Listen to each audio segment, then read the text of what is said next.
There's a YouTube show full of fun facts you need to know. Carl rings the bell and the members show to the GMP morning show. Featured guests will come and they will blow your mind. The audience will do so in kind.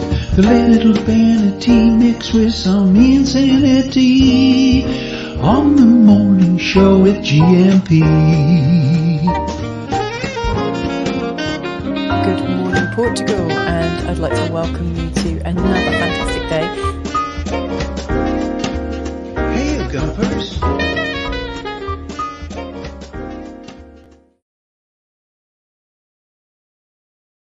Hola, bon dia, alegria. Munson here with the Good Morning Portugal show, live stream and podcast. How are you this morning? Quite the busy morning. I'd like to be the first to wish you a happy Republic Day here in Portugal. Unless, of course, you're a monarchist and you are finding the whole idea rather difficult today. Of course, on the 5th of October, 1910, Portugal became a republic after much argy-bargy and dissatisfaction with the royal family following assassinations and a lot of political unrest.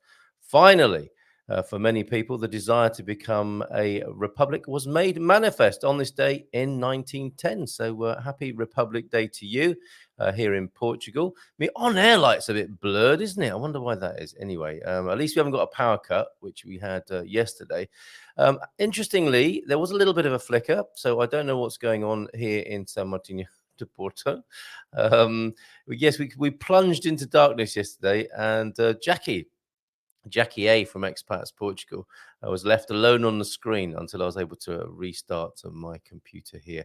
But anyway, we are here this morning, and we're delighted to be here with you until 10 o'clock or thereabouts. At 9 o'clock, we're joined by Fabrizio and Ian, live from Lisbon.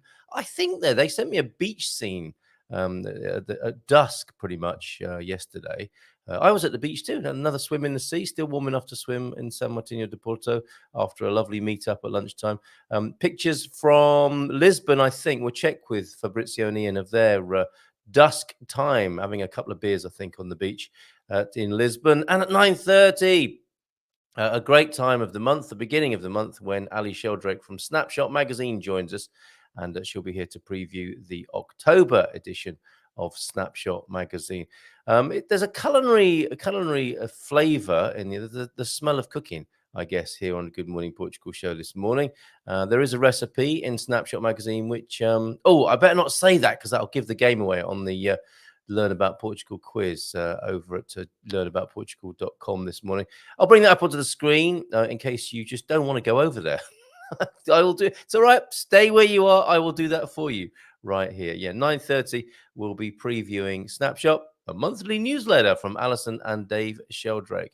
And Alyson very kindly puts together a mini edition of the magazine just for me, or just for us, so that us Gumpers can have a little preview of that. From the world of publishing as well, I was delighted to see my piece about Flora. Is Pete listening? Because he'll love this. Floribela Espanca. That's in the Portugal Resident. That's just was published yesterday. It'll be out in print on Friday.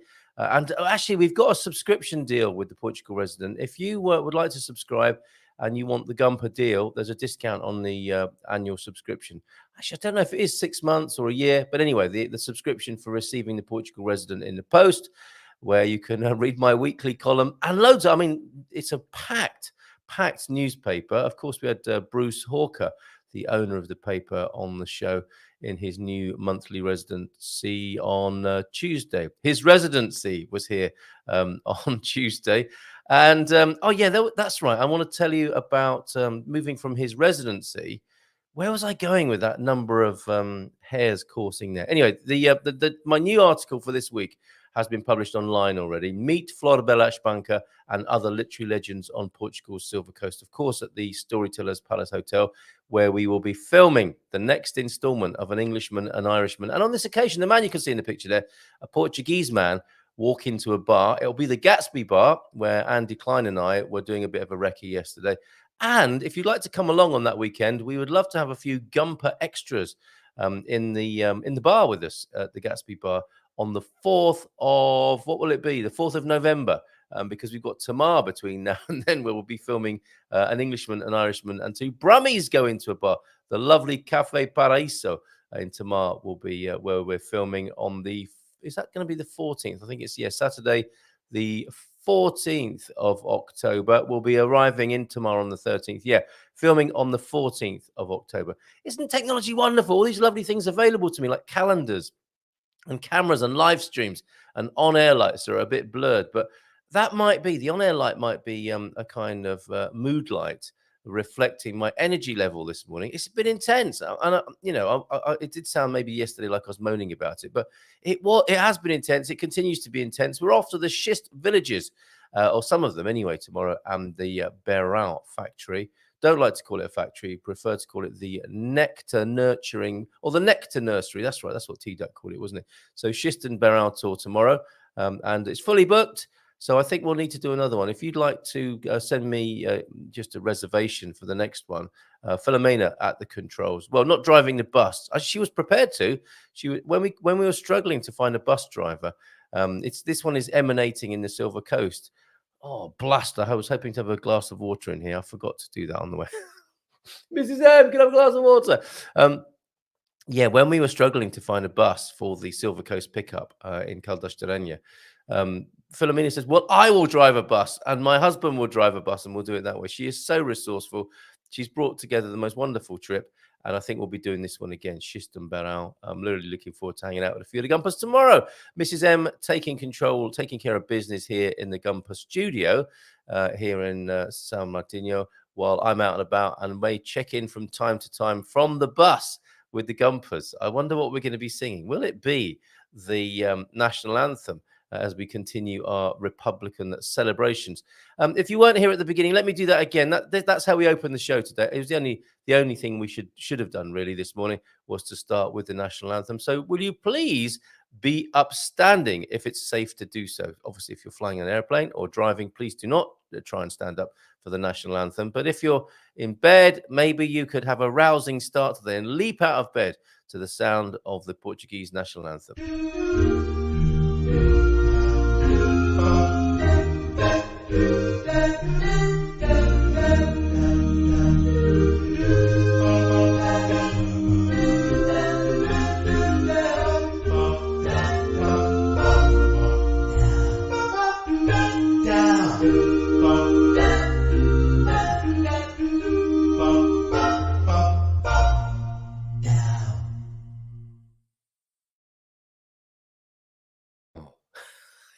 I hope that's an earworm for you today. That's Portuguese national anthem, which of course will be just one of the national anthems to be played at the FIFA World Cup. Of course, every team has its national anthem played, and there'll be a special significance because we've just found out overnight that Portugal will host the World Cup in 2030. Isn't that great? With 5 other countries. That's an interesting news article that we might get round to talking about. And one left over from yesterday, actually a couple. One of them was really depressing. I don't know if we should go there or not, but it was talking about the standard of living in Portugal and how that's dropping a little by some estimations. The other one, a little bit more positive and something we can do something about more readily. Active aging, a priority for Portugal and UK. So the Chris Sainty, I don't know if you were here in the early days of Good Morning Portugal. We interviewed Chris a couple of times during the Brexit transition. And Chris was in Lulé talking to Lulé Mayor Vitor Alejo about active aging, which I think is going to become more and more of an issue, a focus. And of course, we've been doing that right from the get-go, haven't we? Well, not right from the get-go. Well, yes, Good Morning Portugal was founded on an interest and concern for people's well-being, of course, when we didn't know what the hell was happening at the beginning of the pandemic. And I would like to think we helped each other through that, didn't we? Masked and following the rules, endeavoring to follow the rules as foreigners, helping each other out, falling out from time to time over policy. But here we made it through, didn't we, to the other side of that debacle. And here we are now, maybe turning our attention to more preventative measures of active aging and looking after ourselves in a growing old disgracefully fashion, which of course was created by Coach Turner, who's here now. Look, bon dia, meus amigos, como estás? Really enjoyed the Arboretum yesterday, a couple of weeks early for full colour of the autumn, of course, there in the UK. But a few of the maples were turning. Just a lovely, excuse me, I feel a maple leaf stuck in my throat.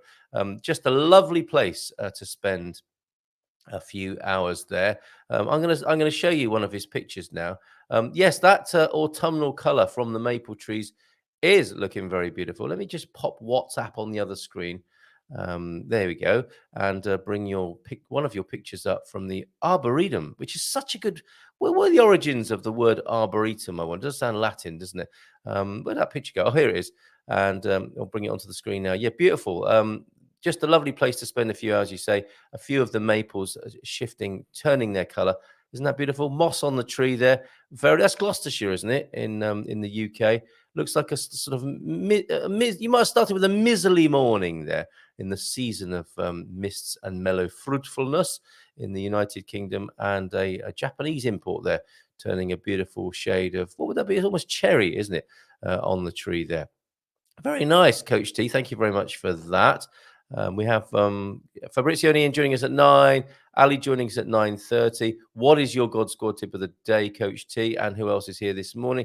God Squad tip of the day, then, as promised, a few words about warming up.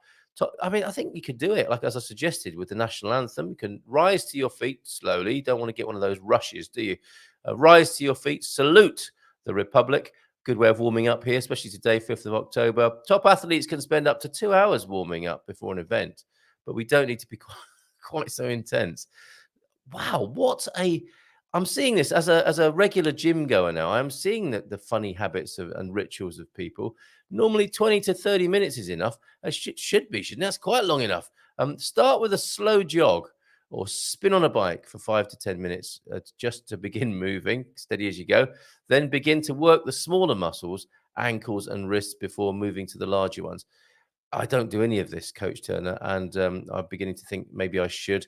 You can achieve this by beginning with small movements. Who doesn't like a small movement first thing in the morning, and gradually increasing the range and speed of them over around 10 to 15 minutes. Finally, practice what your intended exercise is when you get round to it. Start it slowly at first, then build up the speed. Then you'll be ready to start the exercise session. It's like foreplay, isn't it? It's fitness foreplay. Being properly warmed up will improve your performance and help to avoid injury. It can also be fun. And I think there is a sexual analogy here without wanting to be coarse or indelicate. I think the best love making it involves a warm up and slow movements building up to faster movements, avoiding injury to everyone involved. Well, hey, bon dia, Carl Gumbers from a blue sky Algarve, Portugal Day holiday today. Hold on just a minute. It's not Portugal Day. I have fallen into this easily understandable. It's not a trap. It's not a trap. It could be a trap, couldn't it? If there was a cultural test, is our Portugal Day and the Republic Day the same? No, Portugal Day. When is that celebrated? That's June, isn't it? Portugal Day. Let me just find out exactly for you whilst I'm being a little bit of a fact checker here. Portugal Day, Monday the 10th of June. So that's interesting. So we've got Monday the 10th of June is Portugal Day, officially the Day of Portugal, Camões and the Portuguese communities. National Day of Portugal, celebrated on the 10th of June.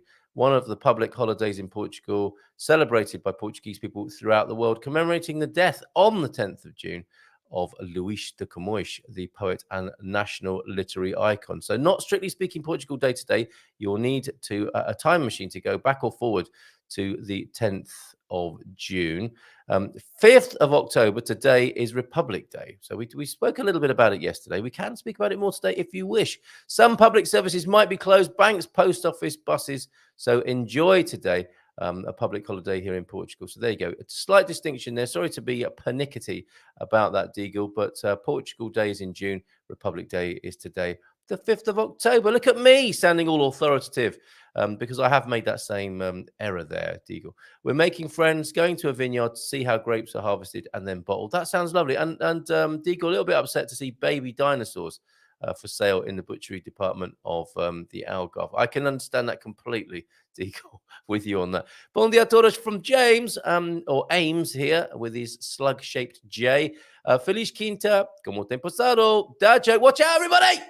Dad joke coming in. I was quite the antique automobile collector back in the day. I even, this is good. I even owned a DeLorean. However, I only drove it from time to time. That's good. That's good. Deep thought, filling in manfully for the T-Duck. Great to see you yesterday, T-Duck, Mr. and Mrs. Duck. And thank you for being there while I tried something Portuguese, which was the perca, the perch fish, which is now on our YouTube channel. I better get that up as a podcast and on Twitter as well. Forgot to do that yesterday. Anyway, deep thought of the day. They'll be back soon with T-Duck and the Cane Sabias, I imagine, from next week. But we'll see. He might still be busy by then. Remember, if you put on a sweater, then you sweat. If you put on a sweater and then sweat, you become a sweater. But if you put on a jumper and then sweat, you still become a sweater. I think that's homemade, that dad joke, is it not, James? And good morning, everyone, from Andy Klein as well. And Filomena's here. Hola, bon dia, alegria, viva Republica! Thank you for that. Suze is as well, present. Good morning to you, Suze. How are you doing today? The founder of Licor Barão was a Republican and once asked permission to have some fireworks, which was denied because Lausanne was traditionally for the monarchy. Oh, I say, very topical. We're going to go there tomorrow, and we'll be there. Enjoying literally and on all sorts of levels the spirit of the founder. It's a lovely backstory. I don't want to spoil that for anyone who's joining us tomorrow, but it's a beautiful backstory, isn't it, Philomena, how Licor Barão came about. So the next year he asked permission to celebrate his wedding anniversary. He got married on the 5th of October 1940, and that was allowed. So he managed to do what he wanted. That, if you don't mind me saying so, Philomena, that is so Portuguese, isn't it? This is a country of rules. And it's a country of people who find fabulous ways of working around the rules. Is it not? Am I right about that? Every year, José Carranza Redondo celebrated, is it Carranza or Carranza? Carranza Redondo celebrated the Dia de República with fireworks and sometimes even a Philharmonic band. Interesting, isn't it? That the Republic gave way to, or the monarchy gave way to a dictatorial republic. Which then, of course, gives us another celebration, a big 50-year celebration, in fact, next year on 25 de Abril, the 25th of April. Isn't it interesting, us human beings? And I had a thought. I'm feeling quite disappointed. I mean, I'm not the only one, am I, to be disappointed? Oh, morning, Owen. Owen as well. Thank you for your message, Owen. And I couldn't really hear your recording.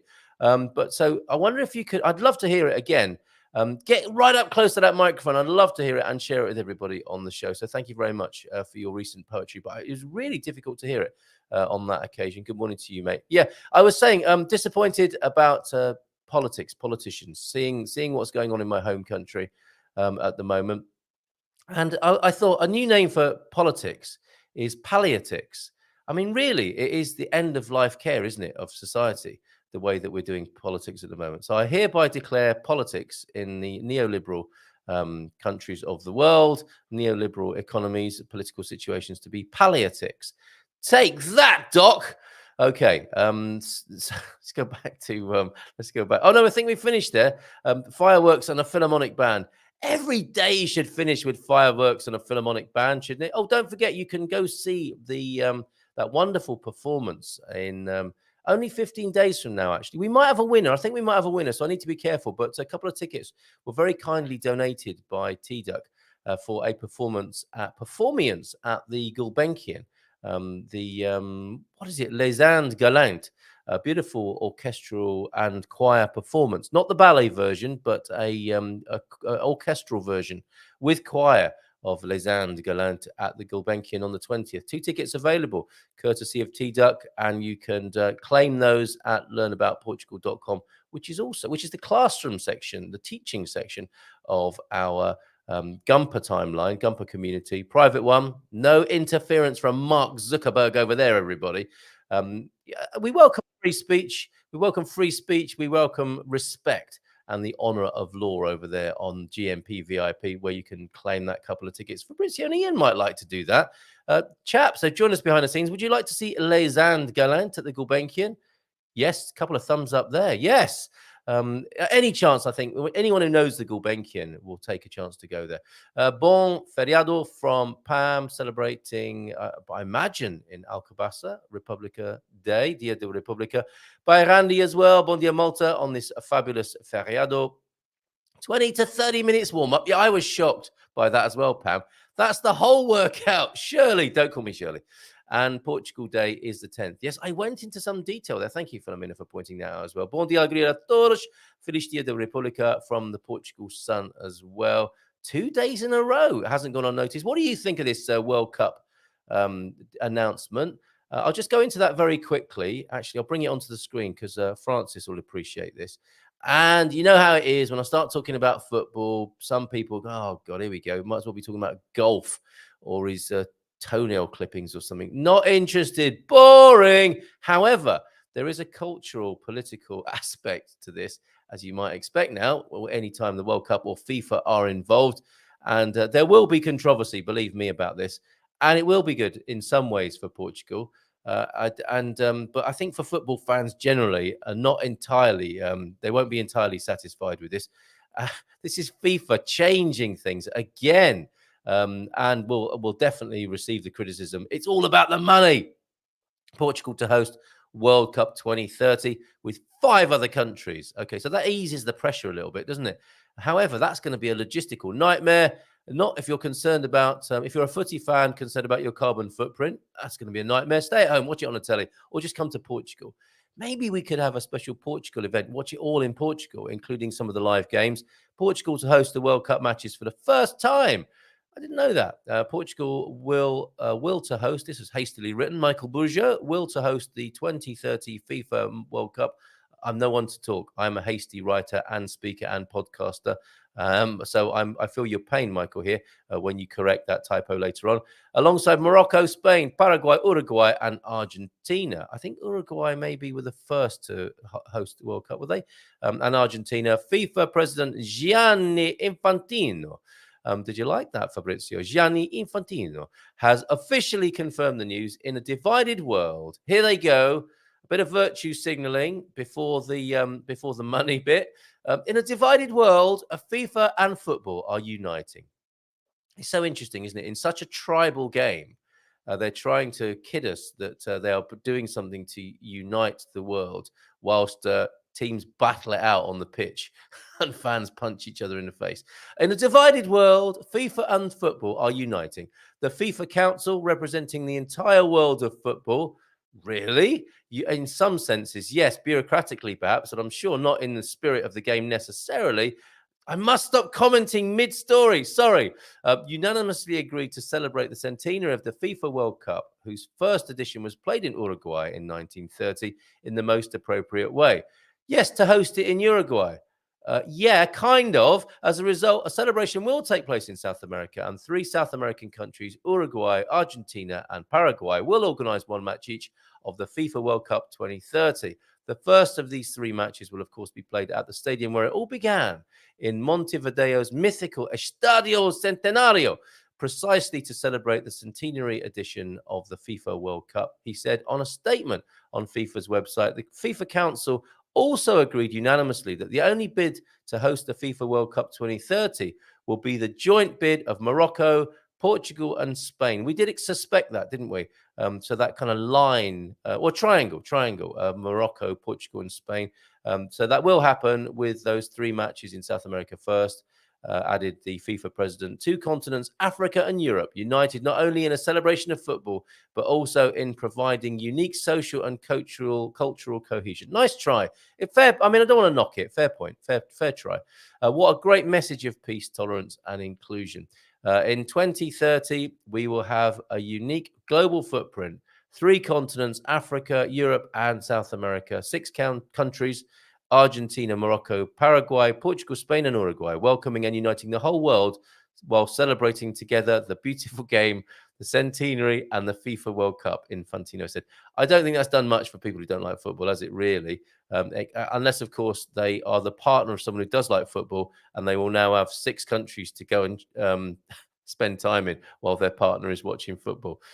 So there you go. Carl, tomorrow, says Philomena, we are going to be guided by José Redondo, the founder's son. Oh my goodness, this trip is getting better and better. Amazing. And dogs everywhere, freaking out and barking. What's that? Oh, with the fireworks and the Philharmonic Orchestra.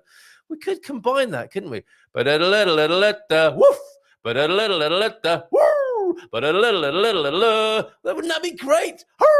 Across Portugal. It's nearly every day already. What's that? Celebration, fireworks? I think it might be, mightn't it? Propriety and decorum is completely lost with politicians these days. Yes, Suze, I think we need to bring it back. And I think you might be agreeing with me.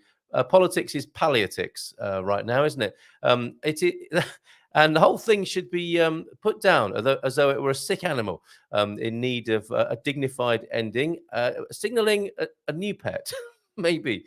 It is an orchestral performance in the dark. Oh, I see what you did there, Coach T. No, it will be beautifully lit. And I'll tell you what, one of the beautiful things about the Gulbenkian Auditorium, and I think I have a picture of it here, these are the seats from where you'll be able to watch the concert, pretty much. I think it's row 20.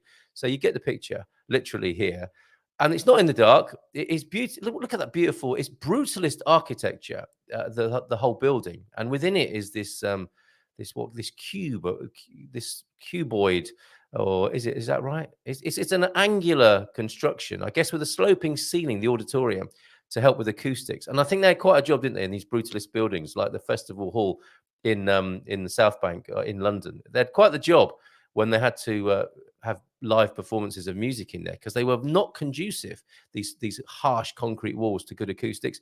Looks like they've paneled it with wood there, beautiful lighting, maybe a bit of acoustic treatment up in the ceiling, and that beautiful picture window. When you go to see a Gulbenkian concert, depending on the time of year, of course, you are likely to see the gardens in the rear there and the night fall behind the band. I mean, isn't that so beautiful? And obviously a few fireworks in the distance, if James is right as well. So those are pretty much the seats you'll have if you want to go claim those tickets. It's a simple question to answer over at GMP VIP. But there you go. Thanks to T-Duck for those. They are available. It's 9 o'clock, everybody. It's time to bring Fabrizio and Ian on live from Lisbon.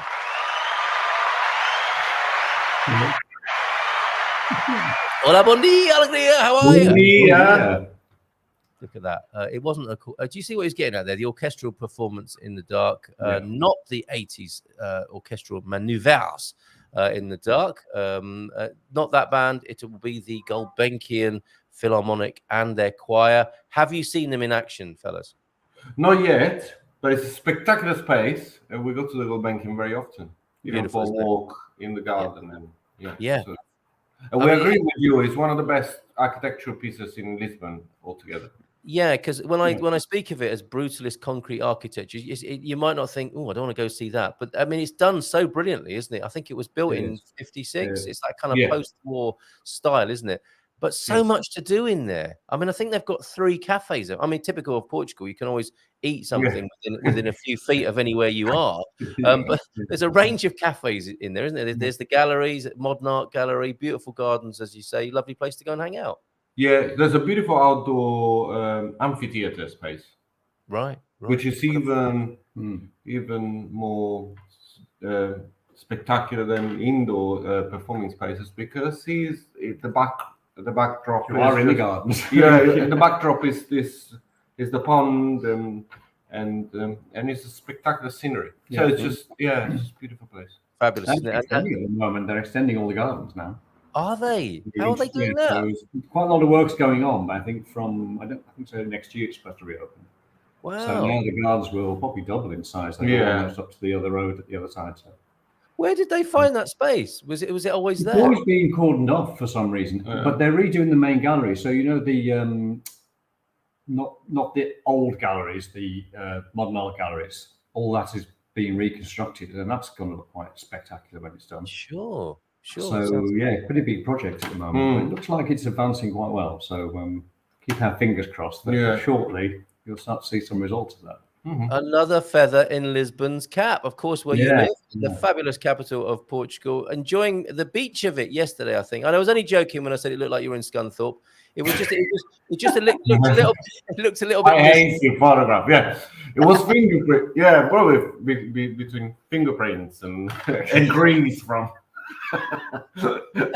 Well, like was that Bifana grease on your lens when you took? Well, a bit of that and a bit of a sunscreen and. Where were you? Which beach were you on in Lisbon yesterday?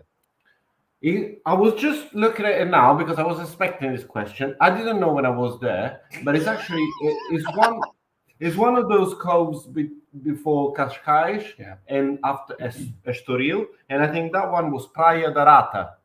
Okay, may I show that particular picture of the beach? Do that's great. Just be a close on, man. Yeah, it is. It's not one of the nudie beaches, is it? This is one of the, as we can see from the pictures from the nudist beach coming up later on in the show. That's just to keep people watching, right? There you go, an obligatory blue and white picnic bucket. I can see immediately on the Yes, I mean, we're always so jealous about those people. What, the ones who've got those TARDIS-like picnic buckets? And they because we always got this lukewarm. Bit of a letdown, really. There's people there who do like entire picnics. We got a couple of salgados from the Pinco Doce. They've seen better days. And then, and this lukewarm bottle of water. Do you know what? We need to go on a course. I think Philomena will be able to organise this. How about picnic like a Portuguese? And it will culminate in a picnic event, obviously. The best, I suppose, they are the one that beats everyone internationally, including the Portuguese. I think that the Brazilians, because the one that they have the most the frostiest beers out of those at 40 degrees, they're always the Brazil. We always look at them with jealous. We try to distract them to steal stuff from this. But never. Cryogenic beer. Yeah, it's I know the people that you were talking about, because there might be 3 or 4 generations of people turning up. I mean, they've got the personnel for it, haven't they? They've definitely got the personnel. And they'll be and everything, good stuff on it. Yeah, I mean, tablecloths. I mean, to begin with, just to give everyone an insight into what we're talking about here, and it's a beautiful part of Portuguese culture.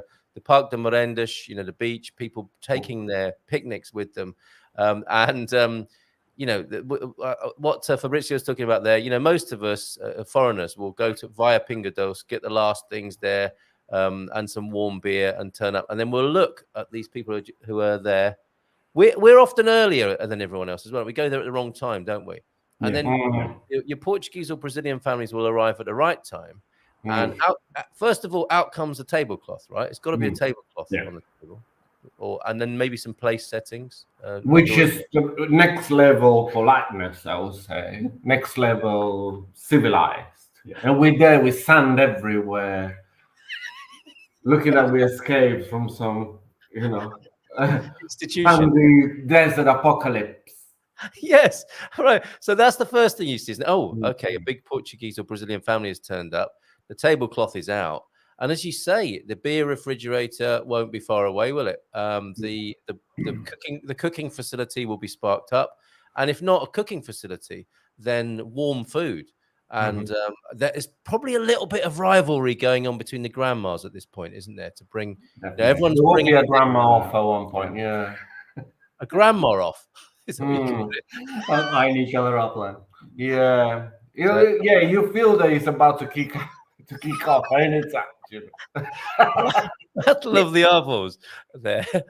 And so they've got their favorite dishes out, and that's all coming out. And I suppose that's part of the arvo bravado, as you might call it, isn't it? Of the, a dish will come out, and I'll raise your bifanas with my own marinated. I've got a slightly different battle of the best bifanas there. And so it's like trumps, isn't it? A dish and then another dish. And what about this? And, maybe a candelabra. All of it is there. Wine. There's what? It's not just cold beer, is it? There's a range of wines as well. A range, yeah. Very cold rosés. It's just like a next level. Next level. So I think Philomena is into this. I always take my tablecloth. She can Brava, be Filomena, brava, assim. Yeah, and we'll have the how to picnic like a Portuguese at a Portuguese picnic site, and we'll go via. No, we won't go via a supermarket. It probably starts 2 days earlier, doesn't it, with the cooking? Probably. Yeah. Probably. Yeah, we kind of do this when we used to do the kind of same thing. When I was a kid in Italy, it was almost the same thing, almost the same. But my mom was never such a keen 3 courses meal preparer, but she will probably do one of them when we were very little. Yeah, there's particular dishes, particular cooking, which is beach food, which you can actually cook the day before and eat just room temperature, like rice stuffed tomatoes and yeah. Okay, I'm loving this idea, and of course, at the end of it, it's like Christmas, isn't it? You know, and where Ian and I are from, I mean, the beach picnic. What is that? It's some old egg sandwich wrapped in silver foil, isn't it? And a thermos flask. I mean, I miss those days, but not that much.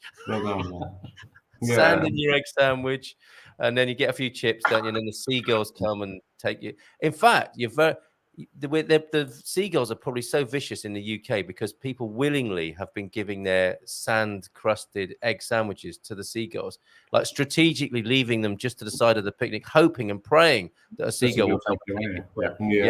And now look what's happened. But yeah, by the end of these picnics, of course, everyone is sat there, aren't they? Like groaning, like, and grandma's saying, like, you know, have some more of my, you know, whatever it is she's made. And it's like, I can't possibly. And they almost need to have paramedics standing by. To deal with this stuffing. So and then next to them or close by, there's me and Ian starving with the eyes open and just say, I hope something left for us. Yeah. Has that ever happened? No. What, you sit there looking like Oliver Twist with your old samosa from Pingados that you bought at half price and a warm beer. In fact, you know, if I saw people sat there with half a samosa and a warm beer, I don't think I'd want them at my picnic. You're not sending out the right signals, are you? I wouldn't talk to them either. Okay. I wouldn't talk to us either. Okay, so I think it's a date. So yeah, are you making sure you get to the beach for the last of these sort of summer type days? Is that what's going on, or do you go to the beach all year round in Lisbon? Well, at the moment we've kind of been, because it's been very hot in the afternoon, so we've been trying to finish early and then sneak off, which is what we did yesterday. You know, we were there. We got there about 4:30, didn't we? Actually, so we were quite late, and then had the last hour and a half to cool down. We have a swim. Those beach on the side close to Cascais, they don't have massive waves, and so we can actually swim realistically. Well, with the exception of last week. Last week was apocalyptic. Usually it's that sort of a couple of hours swim and then go back home and beautiful. Living the dream. And for anyone who doesn't know you, who might be seeing this later as well, that sounds like a nice lifestyle. Finish work early, go to the beach. What is it you've been doing mainly as buyers agents just recently?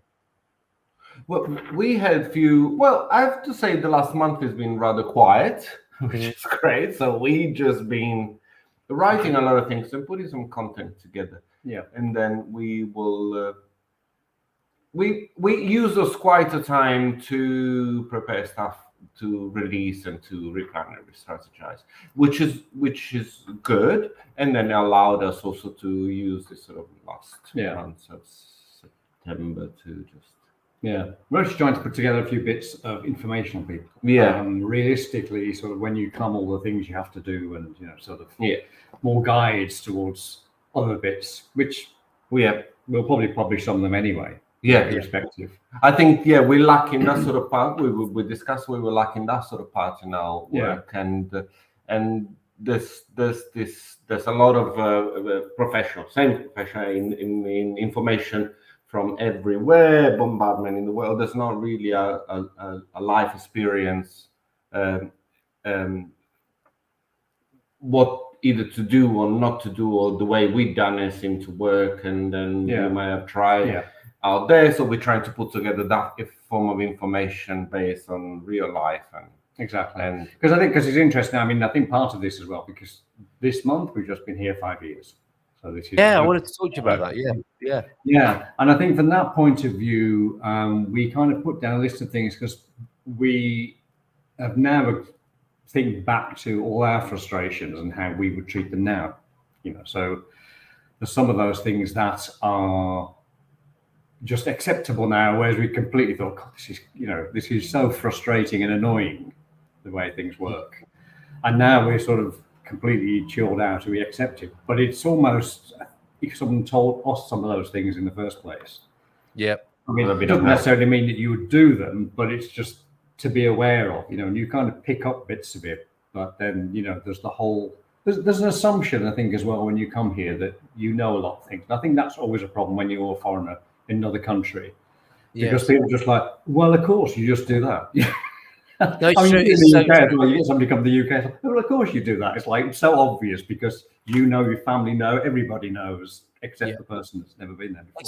Exactly, like the picnic thing. It's embedded culturally, isn't it? So I'm having these similar thoughts. We've been here 6 years and a month, I think now, and I was saying as we were driving around the other day, do you remember how scared we used to be? Because I think we were doing some official business in Caldas de Rainha the other day, and quite high level official stuff that you need to do as a foreigner. And we had walked those streets pretty much 6 years ago when we came, or thereabouts, and I was casting my mind back to how terrified I was, wide-eyed on one level and delighted to be in the country, but then when it came to anything like speaking to people or new situations and government stuff, it's like, we used to really have to gird our loins for those sort of situations, and we didn't. We would go onto Facebook and ask in a Facebook group. We've changed, like you've changed. It sounds like there are some echoey themes here. You've been here for a while. You can reflect on that experience and share it with other people. But also, Portugal's changed as well, hasn't it? In that time, that's another thing, isn't it? Presumably, which you're working into your reorganization and restructuring of how you work. Yeah. Yes. And exactly. Yeah. But also, we do the same thing. You see, we walk streets and we just look back, and there will be the same streets or the same corner. Yes. On maybe a rather different looking place now, and we say, do you remember those? Because I remember those places, but I remember also those people. Yeah. The people that we were and we actually still are, but we're not. We're not all. No, we have changed. There's no ifs or buts. Yeah, so it's empowering. It's empowering, and is taking in a journey, and is a very good. I mean, it's a very good memory. There was that sort of energy that also came from not knowing a lot of things and trying to discover anything, but the same kind of frustration which is now not there. But so I know exactly what you're talking about. It's our own kind of expat saudade in a way, isn't it? And you can't go back to those places and see them for the first time again, can you? You've changed. No. There's a saying, isn't there? The best mirror is an old friend, and I think it's true that similarly, a great mirror is a place you saw 5 years ago when you on a Lisbon corner, and you remember what you were like in relation to how you're seeing it now 5 years later. And I do feel a little bit. I didn't know this was going to happen, but I do feel a little bit sort of melancholic about it. That I won't be as bright-eyed and bushy-tailed about some things in Portugal anymore. I mean, I'd still have.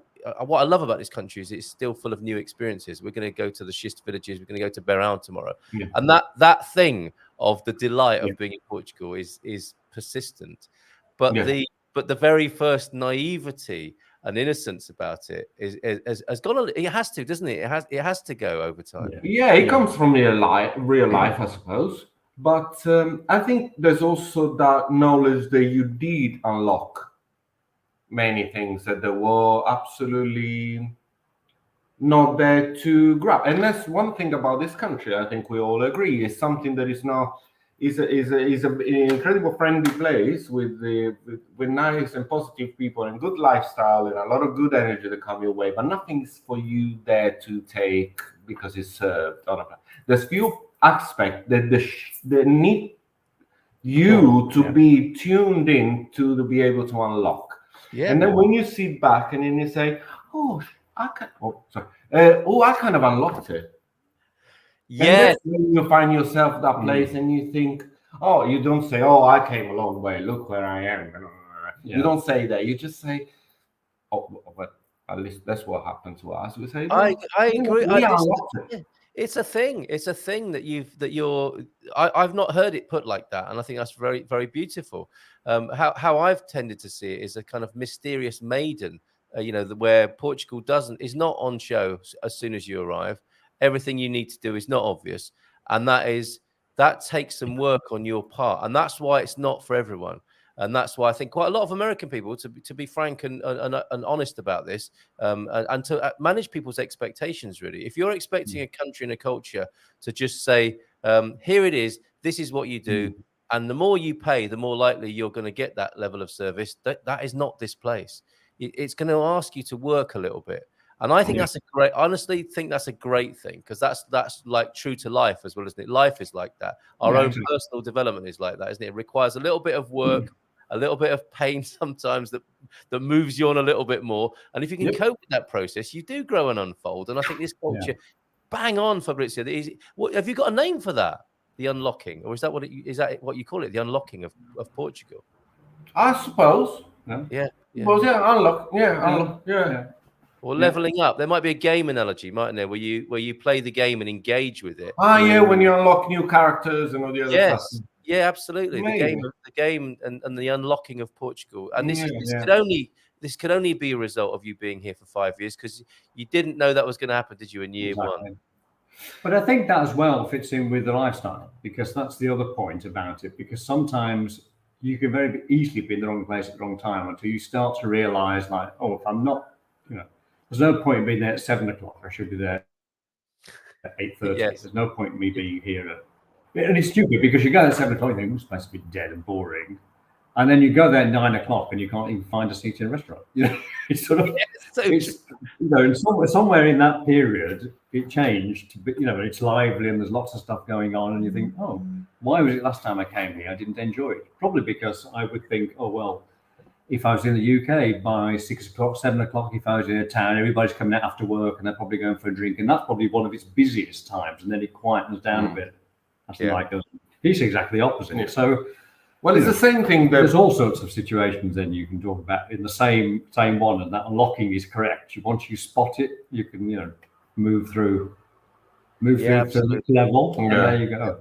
Remember where you heard it first, Fabrizio and Ian's and Project Lisboeta, the unlocking of Portugal.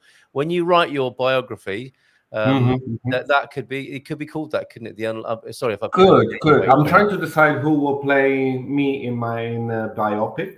Okay, can we let our audience have a say in that? So thank you very much. And who will play Ian? Okay, so we're looking for the people who will play Fabrizio and Ian in the major movie, and obviously a musical at some point. It's a kind of a rock opera, Okay. Like Tommy by the Who or something.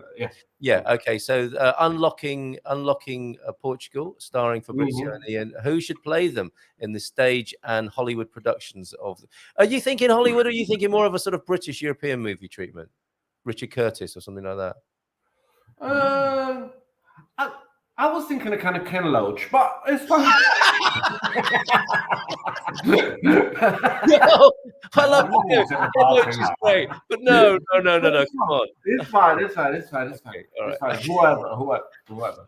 All right, we have a few comments coming in, and further reflections from you, I'm sure, on this. The passage of 5 years here in Portugal. Muito bom dia. E votos de excelente feriado. Passam bem from Oirico. Good morning to you. Thank you for being here. Let us know how you're celebrating Republic Day as well. I'm celebrating, says Pam, by going for a coffee on the Esplanade. then back to work for me this afternoon. Yes, people must be fed, Pam, even on a holiday. Yeah. I'm glad it's happening. I'll go back to the World Cup now. When it happened in South Africa, the country was uplifted. It's the centenary, starting the first 3 games in South America where the competition was first hosted. It's an interesting concept across continents. They've had multiple hosts before, as is the next between North and Central America. Oh, yeah, of course, because 2030 is not the next one, but the one after. Susie's wishing you a good day, Pam. Enjoy your coffee. Enjoy your afternoon at work. Making it global, continues Francis.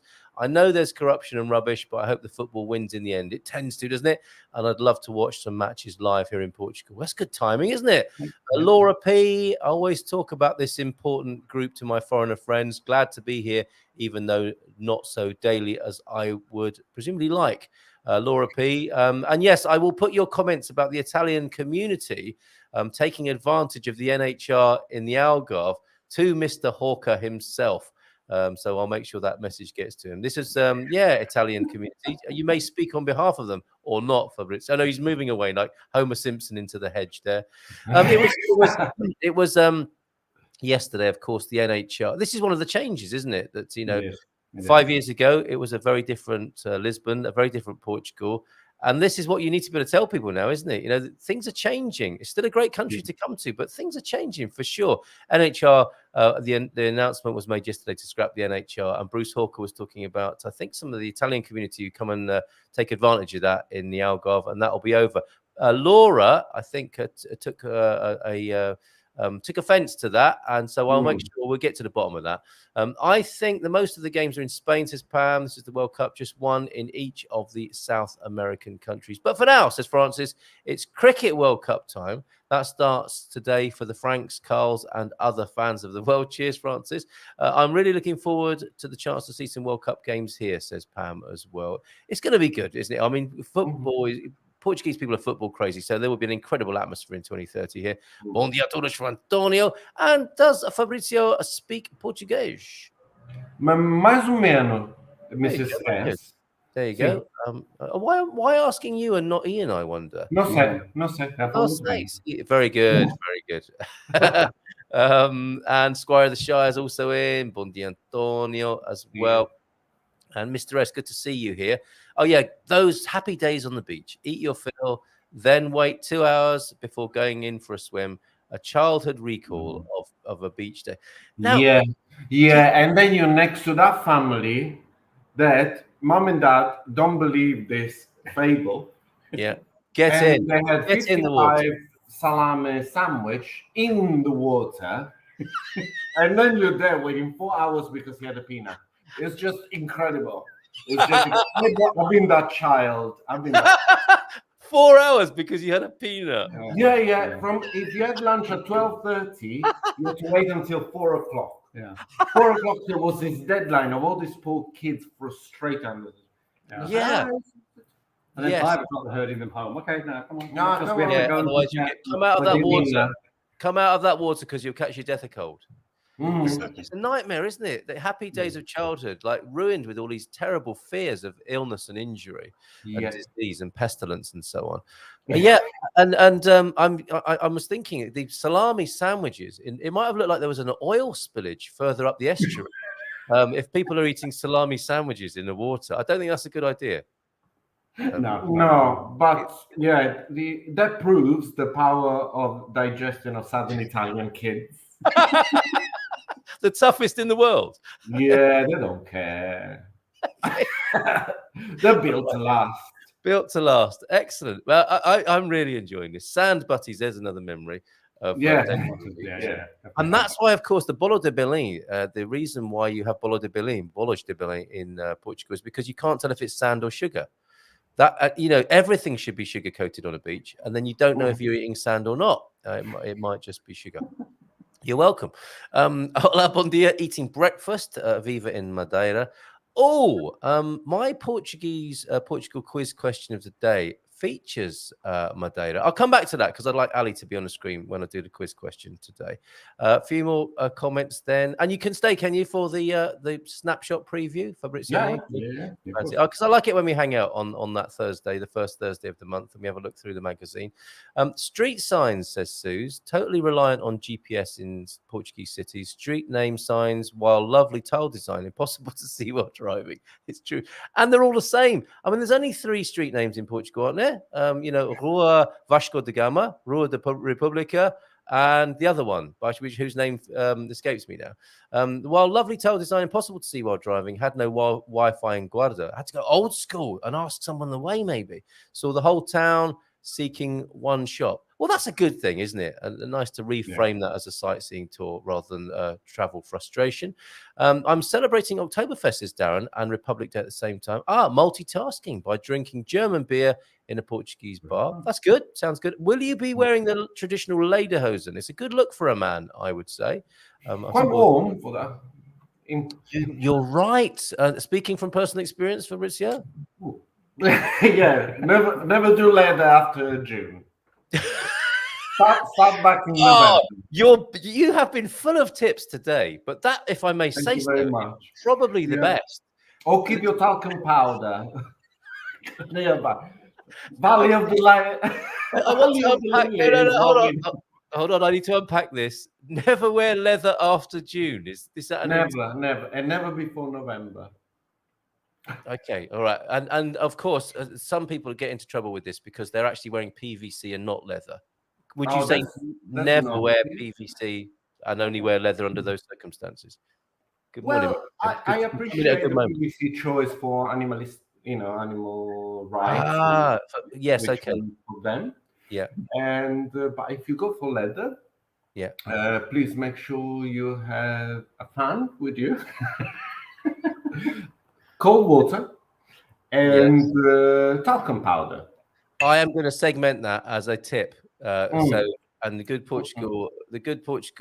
Well, this community will be forever synonymous with vegan. Vegan and non-vegan leather fetishists and a survival guide at various times of the year. That's wonderful. The things you learn here, it's incredible. And I think, Rua 25 de Abril. That's the other road. Thank you, Ali, for that. You'll be with us in just a minute. Oh, no, not a minute. Let's not keep you waiting. You can tell us that yourself. Let's bring her on. It's 9:30. I can't believe it. Time flies when you're having fun and talking about leather. Here she is. Okay, let's get that out of the way so we can see each other. Morning, Ali. Morning. Bon dia. How are you? The things you guys chat about, eh? You never know. It's like a box of chocolates, isn't it? You never know. You really never know what you're going to get here in the mornings. And we have you now with a preview of October's Snapshot, which I'm really looking forward to. Before we get into that, or talk about leather a little bit longer, how are you and how are things in the Algarve? Yeah, pretty good. It's really hot down here at the moment. We're having a kind of mini heat wave. So even in Algarve, we're over 30 degrees, which is a bit of a shock for October. So it's amazing, though, isn't it, for those people who wait until the main season is over to come to the Algarve? How lovely for them! Absolutely wonderful. So, how long do you expect it to go on for? Are there any forecasts on that? At least over the weekend, I think. I haven't looked beyond that. You can't really trust weather forecasts, can you, for out here? You just have to look out the window and decide. Exactly. No, you're right. I mean, they've got the most incredible set of data and technology available to them, and still we don't get very accurate weather forecasting. What's going on? Yeah, I'd love a coffee. Thank you very much. Okay. All right. Yes, Rua 25 de Abril. That's the other one, isn't it? So we've got Vasco da Gama, República, and 25 de Abril as the main 3 roads of Portugal. Yes. Others may be suggested. So let's begin our journey into Snapshot. And I must remember to. I will be prompted because one of my questions today is based on your magazine for this month, October 23. There's the cover. Actually, let me just bring the magazine itself and we'll flick through it. How's it been putting it together for this edition? I love doing it every month, but I get messages from people going, I don't know how you do it with everything else you do, but I don't find it a chore or work. I just, every now and then I'll spend 15, 20 minutes and I'll slot another couple of pages in. And before I know it, well, I'm always waiting for Dave at the end of the month, I have to say. 2 days before it's due out, I'm going, Dave, can I have your article? Can I have your photos, please? So he's renowned for being last minute Joe.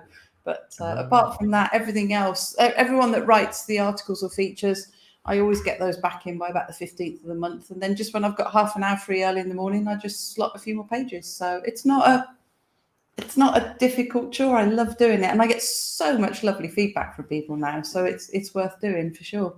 Totally get it. It's a labor of love, isn't it? And labors of love, I think, are not as onerous as people might imagine. And you can understand why they think that, though, can't you? Because it's huge. I know, it keeps getting bigger, doesn't it? It does. It does. It's amazing. I just need to come back to Mr. S for a moment before we get into the magazine. I think it was a real question to you, Fabrizio. Do you study Portuguese? I guess I do, because I try to engage. I try to engage in conversation as much as possible with people that I know I meet. Yeah. But I did study Portuguese. Yes, I did. We had one-to-one lessons for around a year and a half or something like that. And so I did. Okay. And another correction coming in. There's a street name for every saint. Of course there is. And also every king.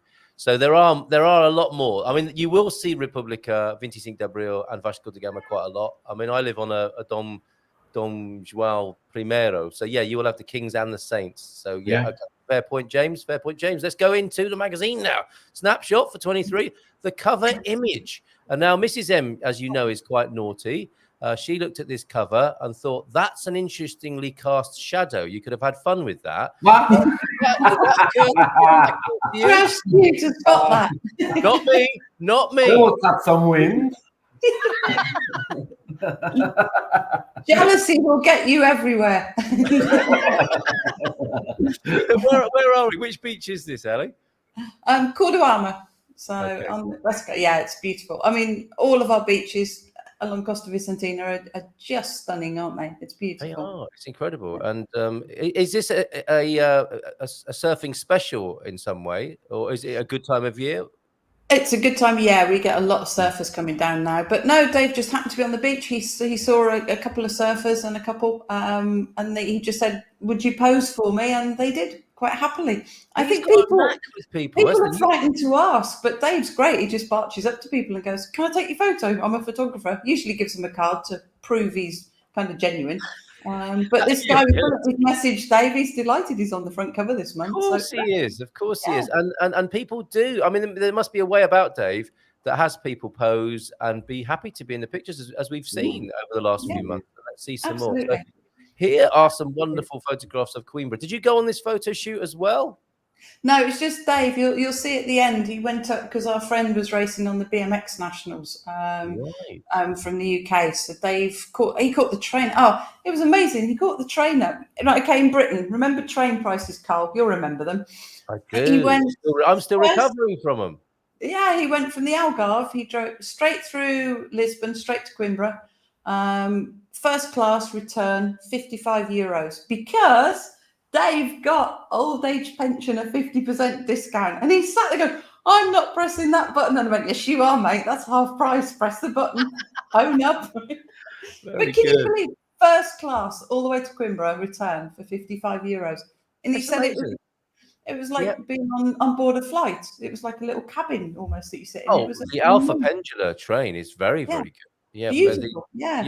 We had a great time up there, and it had a couple of days extra in Coimbra, as you can see from the photos. They are beautiful. We live in a photogenic country, and some places are especially photogenic, and I believe Coimbra to be one of them. Look at this. Beautiful, aren't they? Absolutely brilliant. Oh, looks fantastic. And there we go, from a photographic artist to an artist in paint here. Who is this, Ali? She's Flora Couta, I think you pronounce it, Kouta. She's quite new to the Algarve from the UK, but she does beautiful artwork and does kind of interior design with people as well. So she can do everything for you. But I just loved her work. It was a really interesting article. She was lovely to interview. She seems to have captured the Algarvian palette there, doesn't she? You can see from the picture above the abstract, and then the more. I mean, it's an abstract below in a sense, isn't it? But it's you know what you're looking at there with the beach there, and she's got those colours beautifully, I think. Yeah, it's lovely. Her work's really, really nice, and it really fits the Algarve, I think, because it's the same with my art. You have those huge, big white walls, and you want something quite dramatic to fill the space. Looks great. She's good. Absolutely wonderful. And her name one more time? Flora. Couta. It's Kouta. I think you pronounce it Couta. Very good. And is she Portuguese? No, her husband's French, which is where her surname comes from. Okay. And she grew up in London. So, all right. Yeah. And it just draws Portugal, the Algarve. This light just draws artists, doesn't it? It's so engaging for us, as you know yourself. Absolutely. Yeah. Okay. The local swimming pool. Now we spoke about piscinas. And stop giggling. It's not funny. It's like when you're a kid in France and you see the piscina, and you see it here in Portugal as well. It's amazing. You can swim in the sea here. You can swim in the river beaches, and I would say across Europe, Portugal must have some of the best public swimming pools as well. You're a fan? Yes, absolutely. I mean, I've been amazed. All summer, the pool has been free. I went 2 days ago. There was myself and one other person in the whole of that pool swimming up and down, which is crazy. But I shared the story mainly because only in Portugal they've now started charging, because September, which is fine. You can swim a one-off for €3.19. Now, only in Portugal would they put, no, we're not 20, make it simple. No, the poorest lady, there's no card machine, so you've got to pay cash. And you can just imagine this poor lass, every single person coming in, she's got to find a 1 cent coin. They're quite hard to find in Portugal now, aren't they? So rules is rules, though, aren't they? That sounds like it came direct from the council office. We've got a formula for working out the price of swimming here. Exactly, and you can't shift it. Yeah, let's run those numbers now. Yeah, absolutely. Yeah, it's €26 if you buy a month's pass, which is for me far easier. I can't be fussed with trying to find €3.19 every time I want to go for a swim. Maybe that's why they do it. So everyone says, sod it, I'm going to just pay 26 and have done for the month. Okay, yep, fair enough. Yes, I would recommend that. Do you have to wear a hat in the water? Oh, yeah, hats. You have to wear a proper swimming costume. You can't wear a bikini. You can't wear Bermudas. If you're a bloke, you've got to wear proper swimming trunks. And you have to have flip-flops as well. It's the other absolute rule to walk around in. You have to have clean, just pool kind of flip-flop shoes. But yeah, you have to wear a hat. Absolutely. No, I need help with this. You need help with, Carl. Well, first of all, I said you need to wear a hat. Now, it can't be a top hat or a trilby. It needs to be a swimming cap. The sombrero and see what they say. That would be with a donkey under your arm. No, and we discovered that when we first came to. My only other comparison outside the UK is France, where again you can't wear the swimming shorts. You've got to wear the budgie smugglers inside the pool. Now, I'm wondering why that is. Why the cap? Why the budgie smugglers and not the baggies? What's that about, Ali? Do you know? I don't know. It's always been a question of mine too. Yes. Well, the cap makes sense. The cap, yeah, but the speedo. Bald, I mean, some blokes. If you're bald, surely you don't have to wear a cap in the water. You do. I mean, you can see how short my hair is. Right. It's not, it's Portugal. It's the rule. Yeah, but it must be based on something, right? It must be. I understand for the ladies to not wear a bikini because I think it could be quite impractical to swim. I don't think anybody will swim in a bikini because proper swimming involves moving freely without any sort of strings and stuff like that, which I do understand. But why the boys? Yeah, but why the boy? No baggies. Yeah, it's the banana hammock budgie smuggler look for the swimming pool of Portugal. And now, if anyone knows the answer to that, please let us know in the chat. We're stumped. We're basically stumped here, aren't we? Okay, so let's move on from swimming pools for the time being. We can come back to this. And that's the thing, isn't it, as well? There, as well as the Portuguese or Picnic Like a Portuguese course, we probably need to know about the Pack the Car Like a Portuguese as well, where you've got your shopping bags for life. You've got water, you've got the yellow vest, and also a swimming cap. Because what happens to us is we go swimming and we forget the caps. We have 5 of us, So we have to shell out again for 5 swimming caps. These are all the things you need to keep in the car at all times. And if anyone who wants to add to that list, feel free to do so. Okay, and salami. Euro coin. You always need a Euro coin wherever you go for shopping. You can't get a trolley otherwise. Okay, very good. So that needs to go. This is really helpful stuff. This is going into Fabrizio and Ian's new guide to moving to Portugal, as well as the guide to using a local swimming pool, which will save people embarrassment at a later date. Okay. The other one I know as well, and I didn't realise it, if you wear glasses to drive, you have to have a spare pair of glasses in your car as part of the this is so. I mean, this is so rich in information today. Okay, so talcum powder for the lederhosen and a spare pair of glasses as well. You have to have spare lederhosen too. Yes, you do. Let's iterate. June. Very good, Alyson. Oh God, he's going to regret this together. No, here's the thing. If you get fluorescent yellow lederhosen, if you're involved in a breakdown, you can multitask. You can multitask with a fluorescent yellow lederhosen and red triangle, fluorescent yellow lederhosen, job done. I've been to that party. I know you have. Okay, right. I can't wait for the invite. Oh, please. Let's get back down to earth with some sand. And here we have Zara. Loves a tennis ball, but also loves digging in the sand. Is this a bit of a nightmare for dog owners? Sand in the ears and in the paws? What do you have to do? Have a wash and a bath when you get home? She gets hosed down after most walks outside anyway, but she just shakes. Unless she's got wet actually getting into the river or the sea as well. The sand pretty much on her fur. She does an amazing shake, literally head down to the tip of her tail. A whole lot of it. It's wonderful to watch. Yeah. But I only put the picture in because look, she doesn't dig holes. She digs a proper trench that actually is curved in to fit her body. She sits down in that perfectly, and it's curved. So it's shaped to fit a bum at the back and everything. It's hilarious. And if you are in the Algarve and with the drought situation and you suddenly see a reservoir draining, it's because of this trench that's been dug from the reservoir to the beach. Absolutely. By Zara there. Okay, let's move on. We are previewing the October edition. This is our special Good Morning Portugal edition. And look, there's the Javali there. And with a mum, I suspect, with some youngsters there. Have we got the name for little javalettes? What are they called, the babies? Do we know? Piglets, I suppose. Oh, no, there's a whole list. Hang on, let me see if I can find it, because I actually shared it because I was so fascinated by it. They have different names for different ages. So 0 to 10 months is called a squeaker. Then 10 to 12 months is a juvenile. You're going to learn the next name. It doesn't translate very well into English, I don't think. But 2 years old, they're called Pig of the Sounder. No idea.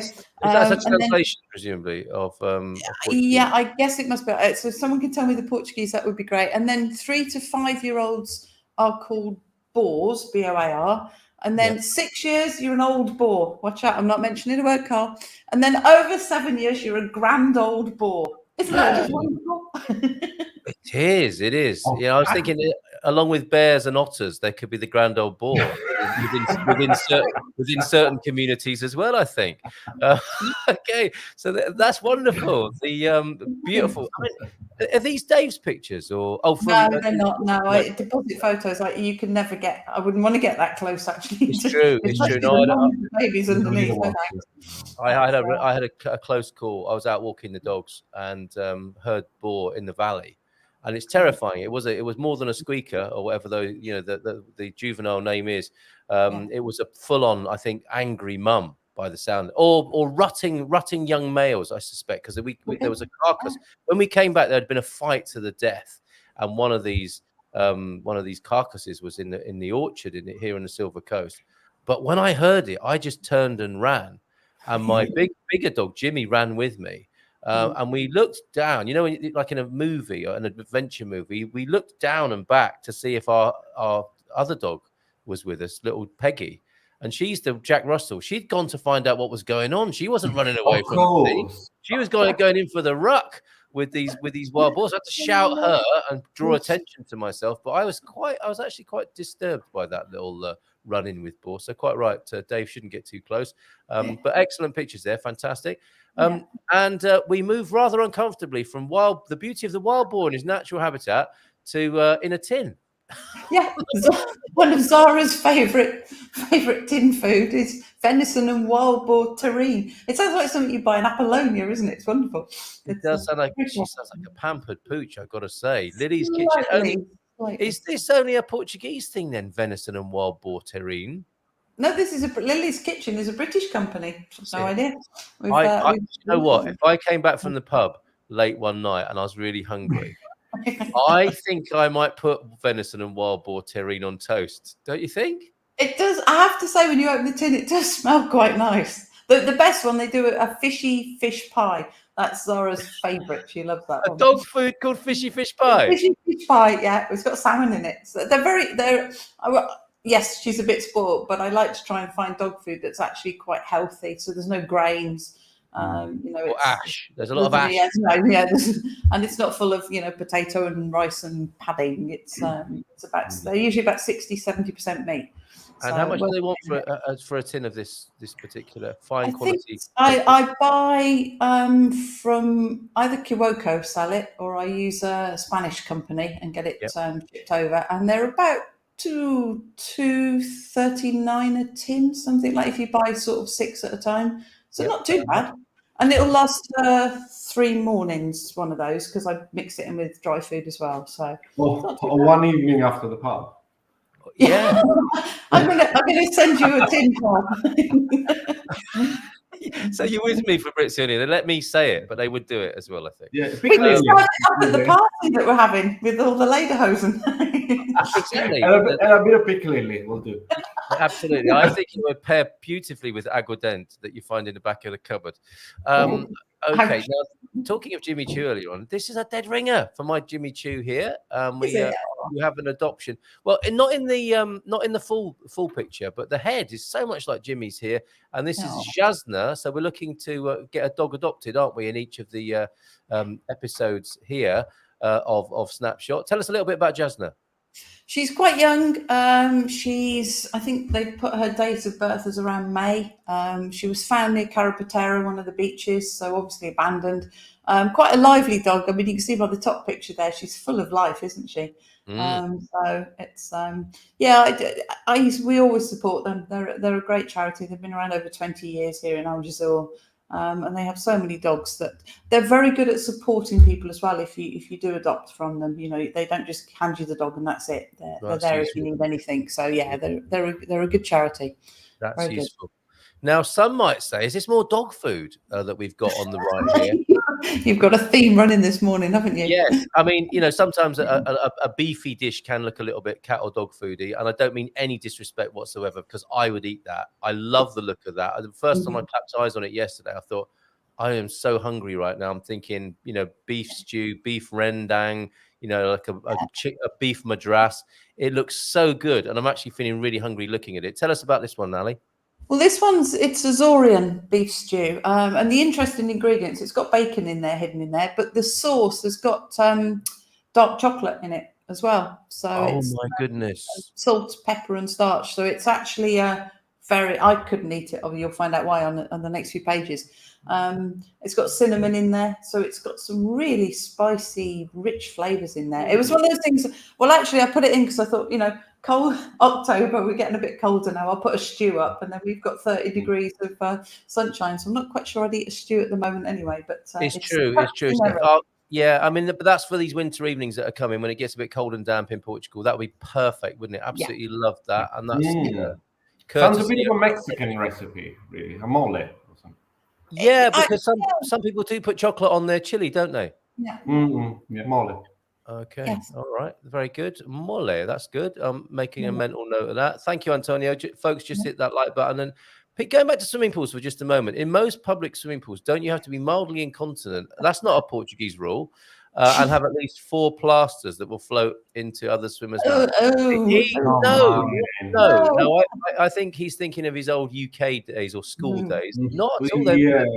Immaculate, aren't they? They're immaculate. Algarve pool, you could literally, I've talked to the cleaner before, bless her, she does an amazing job. It is absolutely pristine, both the whole surroundings, changing rooms, The pool itself is incredible. You can see the bottom for starters. I mean, you can't do that in many British pools, can you?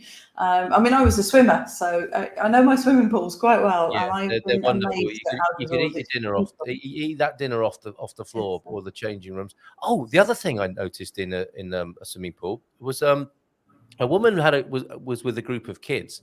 And I think she was the teacher or the carer of these kids. And as they were having their showers, she was soaping all of them. And I wondered if that was a service available to adults as well. I felt a bit uncomfortable about asking, but if anyone else could help this morning, that would be good. But it was a really quaint thing to see. They weren't all her own children. It was like a class, and they all got their hair washed and got a little bit soaked generally as they made their way back into the changing room. It's amazing. Very, very caring. Quite motherly, yeah. Very motherly, very motherly. The cat may have something to do with products in the hair. What, even if you're bald? Surely not. I guess if you shine your hair up with something, Brasso or whatever, maybe that could go into water. But it's going to come through, isn't it? Come on, I can understand long hair. You don't want that, do you, in your plug hole or in your filtration system? So that theory makes some sense. Onward then with Snapshot and that delightful dog and food there. Cat the dog, of course. The little daily deal. What happened there? Is this is coming up? I'm really excited. It's quite an honour. It's the top thing Amazon can choose for your book, really, is that you get the daily deal where they discount it to 99 cents in this case. This one's for America and Canada. I'm hoping I get a British one next month. But for the day, they discount it, but they have an email. I mean, I sign up to the British daily deal because I still have my Kindle linked to the UK account. And every day you get an email and it gives you the top deals of the day, and those books that are chosen are actually emailed out to thousands of people. Very good for you. Very good for book sales. A lovely offer to the readers as well. And do you still get your full value royalty yourself? I get this. Well, I get the 70% still because my book's priced above the 99 normally, so you get a 70% royalty minus the delivery charge. So it's the best deal you can get. But of course, the idea is that hopefully hundreds, if not thousands of people will get the email and download the book. So it boosts your ratings right up as an author. It's a great thing to get. So I'm very good, excited. Yeah, I'll let you know next month. Well, 10 days away, 15th of October, the daily deal will feature Ali's book of Cat the dog there. It's a lovely story and continues to be popular around the world. And I think that'll be a good surge and spike in interest as well. What's going on the right of our screens here, Ali? Oh, I know. Well, I did a recent feature on one of the Facebook groups where I had like a day where I could put 8 posts, and one of the posts I put in was about my rheumatoid arthritis. And I've never really shared this picture very much before, but at its worst, shall we say, because I've had it about 5 years now, this is what happened to my hands. I couldn't do my trousers up. I can literally go to it's like, Dave, I need the toilet. Can you undo my trousers? Literally, I couldn't get the buttons undone. You can see why with my joints. Yes. It's a horrible illness because nobody really knows what causes it. There is no cure for it. It's an autoimmune condition. I think the confusion comes when I tell people I've got arthritis. They think it's osteo, bones. And you kind of go, no, it's rheumatoid arthritis and it's an autoimmune condition and it's closer to multiple sclerosis than it is osteoarthritis. It just, the name just happens to confuse people, I think. But I've been really lucky in a way because when I finally got it diagnosed, which took a few months, unfortunately by then a lot of my joints had already been damaged throughout my body. So I'm kind of stuck with those injuries, if you like. They're permanent. But I luckily went to the centre of Saud. We had a temporary doctor in who was by her private practice. She wasn't Portuguese. She was just slotted in to fill in. She did kind of natural therapies and natural health treatments. And she said, I don't really want the drugs unless I have to. They're cancer drugs. They're permanent. They check your liver every month because it can cause liver damage. Yikes. What else can I do? And she said, well, she went online, bless her, in the middle of the surgery and downloaded a link to an Amazon book and said, get this book, read it, come back in 3 weeks and we'll talk. And it was by somebody called Dr. Terry Walls, who's an American GP who went from a wheelchair with her rheumatoid arthritis to back riding horses and being back working as a GP. And she's written quite a lot of books and diet kind of plans around what she calls the autoimmune protocol, which is basically a very strict diet regime. Let's call it that. Now I know you're managing it. You've learned how to manage it. I'm on it. I'm not on any drugs, and I always feel I talk to other people that have RA, and it's really hard because I know that for a lot of people the diet doesn't work. I guess I'm lucky. In that as long as I'm really, really strict with what I can eat and certainly what I can't eat, and I know if I've by mistake eaten something I shouldn't, because my hands will start swelling up like that again within about half an hour. Well, I'm so pleased you found some relief. It's what it is. That may give help to others as well, of course. Yeah.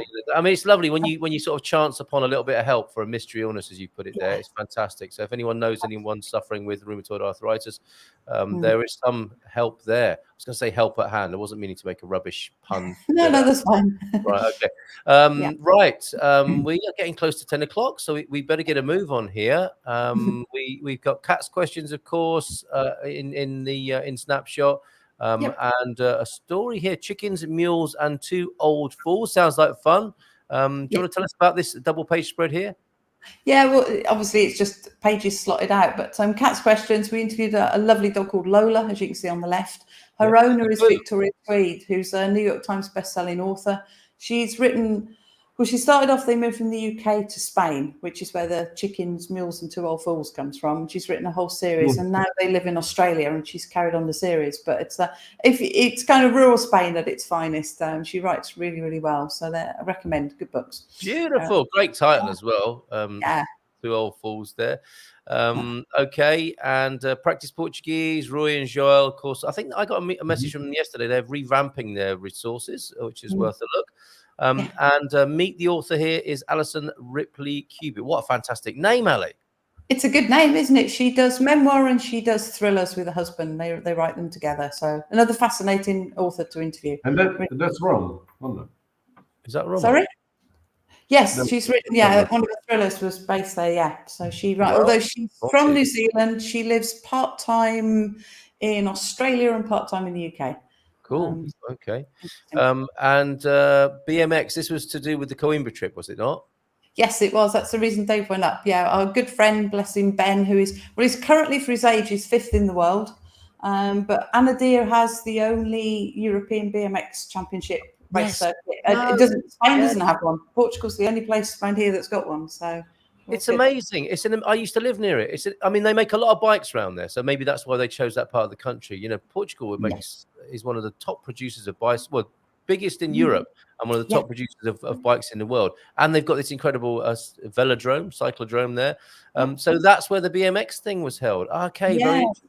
European Championships, and Ben came 1st and 2nd over the 2 days. He did really well. But I've shared, you've got to see that picture. I don't know did you find out about this one? They were a week too early. The wine. Who are they? Anadir, there's a big distillery. We had the video of it, and we had a subsequent video because our very own Bairandi here went and had a look at the destroyed silo. So we had a video of that as well, which I'll put up on our YouTube channel. Thanks to Bairandi. That's amazing. Thank you very much, Anadir, for your contribution to putting Portugal on the map there. The cycle track, and that's why you head to Coimbra, of course. I think another picture of Coimbra from Dave there, and some snippets. Photographer of the month is Charlie Waite. Artist of the month is Ginny Page, and company of the month is Protect a Pet. What do they do, Ali? They were Brit. When Cat was ill, they were amazing. We talked to lots of people about whether you insure your pet or not. And we do it. It's gone up a bit. Cat was, I think, $17.75 a month. I think Zara, it's gone up slightly. I think she's €21 a month, but she's younger as well. The brilliant thing with this company is they guarantee that price for life. And I know lots of people, when they do pet insurance, they actually find the premium when the dog gets older goes up. And Protect a Pet, it's a Spanish company, but they cover Portugal as well. They guarantee the price for life of the dog. And when we had problems with Cat, they were within 5 days, the money was back in our bank account that we paid out on all the treatments. Wow. So recommend them. Very good company. Superb. And a writer's resource there.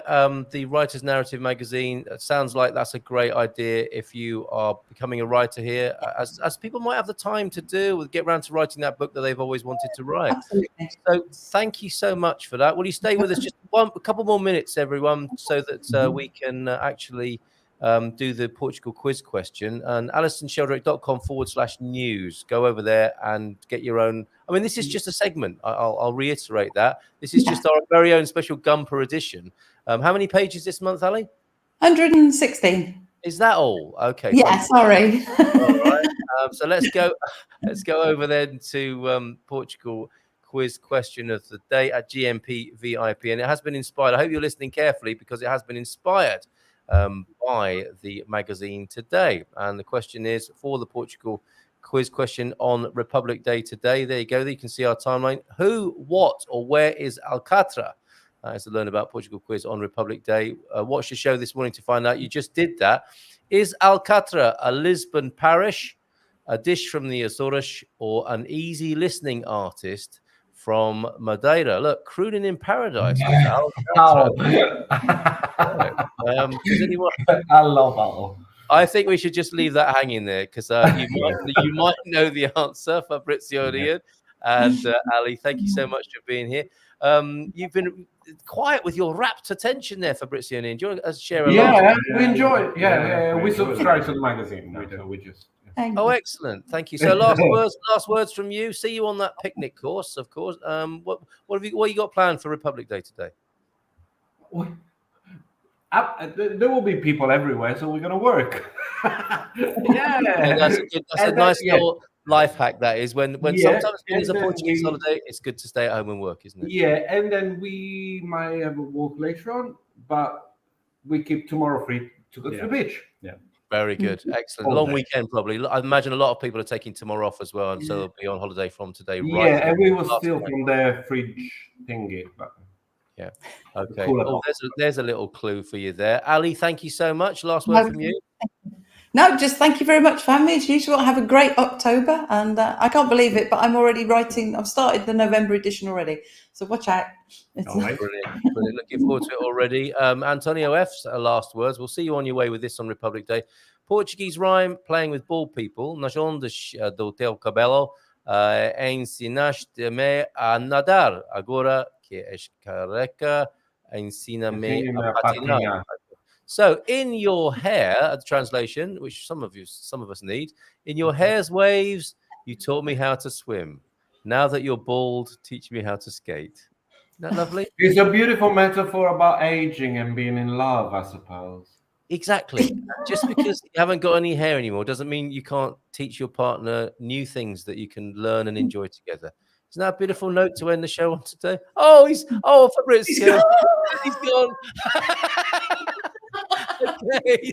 Take care. We'll have a wonderful Republic Day, and we'll do the national anthem one more time. Ciao, ciao. Bye for now, everybody. Bye. See you on the webinar tonight.